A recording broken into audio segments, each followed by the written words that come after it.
So hi! Welcome and welcome back to my YouTube channel, and for today's tutorial, ituturo ko sa inyo kung paano nga ba mag-verify ng account sa eGov.ph app.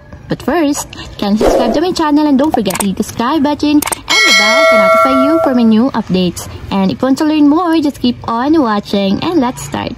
So ayan, for today's video, gagamit tayo ng eGov.ph app and make sure na meron na tayong account sa eGov.ph para makapag-fully verified tayo ng mismong account natin sa mismong app. So ayan, i-open ko na yung aking mismong application ng eGov.ph, which is naka-sign in yung aking account. So ayan, after nyan, dito sa pinakang homepage, kung makikita nyo, kapag hindi pa verify yung inyong account, ganito agad yung lalabas. So kung may nakalagay dito na verify account, get full access to all eGov.ph government services, get verified now. So para ma-verified, itatap natin dito is yung verify now. And dito, meron tayong pipil-upan na information para sa identity verification natin. So kung gusto nyo para mas mabilis and hindi nyo na itatype yung mga column na nandito, pwedeng itap nyo dito yung scan PhilSys QR code kung meron na kayong PhilSys QR code. So tap natin yung scan PhilSys kung meron na tayo. And dito ilalagay natin yung pinakang ID natin ng PhilSys para ma-scan nila yung information ng ating ID. So lalagay nyo lang dito sa square. So ayan, itatapat nyo lang dito sa camera yung pinakang QR code na nasa likod ng ating PhilSys ID. So katulad nito.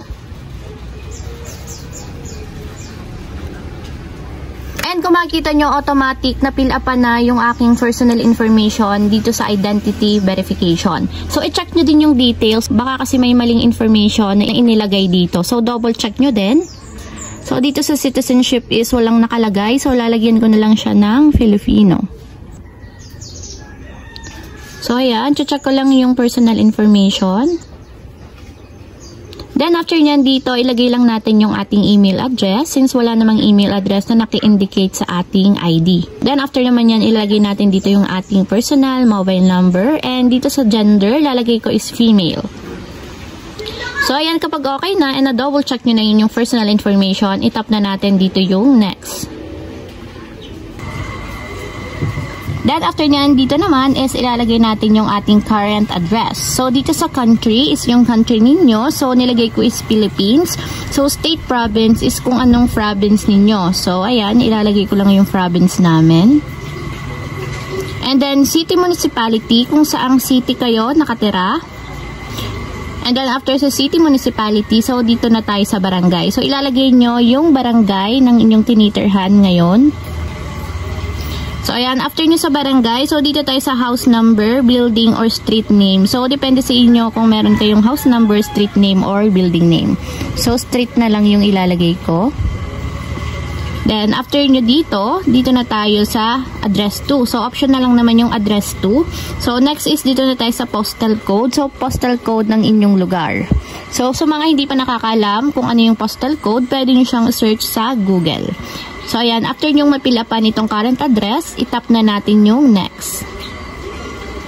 And then after nyan, magte-take daw tayo ng live selfie. So ang gagawin lang natin is malinaw yung pagkakatake ng selfie. So ito yung mga bawal. So dapat wala daw tayong sombrero, wala daw tayong wearing glasses, dapat wala ding filters. So kailangan yung ating face is naka-circular mismo dun sa camera. And dapat may enough na liwanag or lightning. So, para sa mga hijab-friendly verification is pwede din daw naman. So, tap na natin yung tap to launch camera. So, magte-take na tayo ng selfie. So, i-allow lang natin. So, ayan, dito sa circle na to, ilalagay lang natin yung ating face. So, kailangan eksakto at may sapat na liwanag para ma-detect yung ating mukha. So ayan, kapag ganito na yung itsura, naka-green na siya, ibig sabihin okay na, and ganito yung magiging display photo natin sa eGov.ph app. So kapag okay na kayo sa picture na na-take ninyo, itap nyo na yung yes, I'm happy.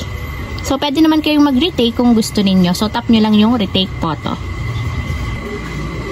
So ayan, after nyan, ganito yung lalabas. So EKC verification failed. So failed daw yung aking information. So meron naman tayong pamimilian para ma-verify talaga yung ating account. So dapat magsasubmit tayo ng ating valid ID. So tap natin yung valid ID para ma-verify yung ating account. So dito, itatap lang natin itong choose ID type. So bibili lang tayo dito ng available na valid ID natin. So pipiliin ko na lang dito is PhilSys ID. So tap nyo lang. And then dito is scan your ID. Tatap lang natin yung scan your ID para ma-scan natin yung ating PhilSys ID. So ayan, after yung ma-scan yung inyong ID, so make sure na tama at sukat na sukat yung mismong ID na i-scan ninyo. So kapag okay na at ganito yung lumabas, itap na natin dito yung check mark na nandito sa my lower side or yung check button. So ayan, is the photo clear? So kung malinaw naman, itap natin dito yung confirm.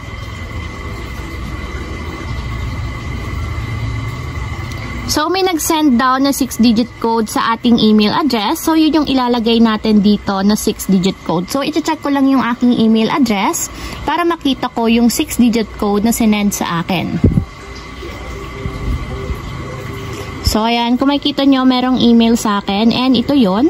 So, 028195. Ito yung 6-digit code na sinend or in-email sa akin. 028195. So, yun yung ilalagay natin dito.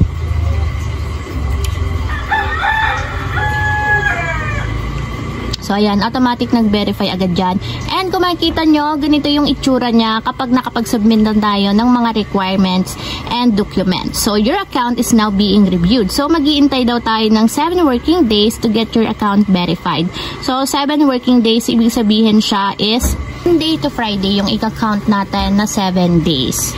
So, ayun lang guys, ganun lang kasimple kung paano nga ba mag-verify ng account sa eGovPH app. If you have a question, can comment down below and don't forget to subscribe button and the bell to notify you for my new updates. And thank you for watching! Living life, every day, late at night, not okay.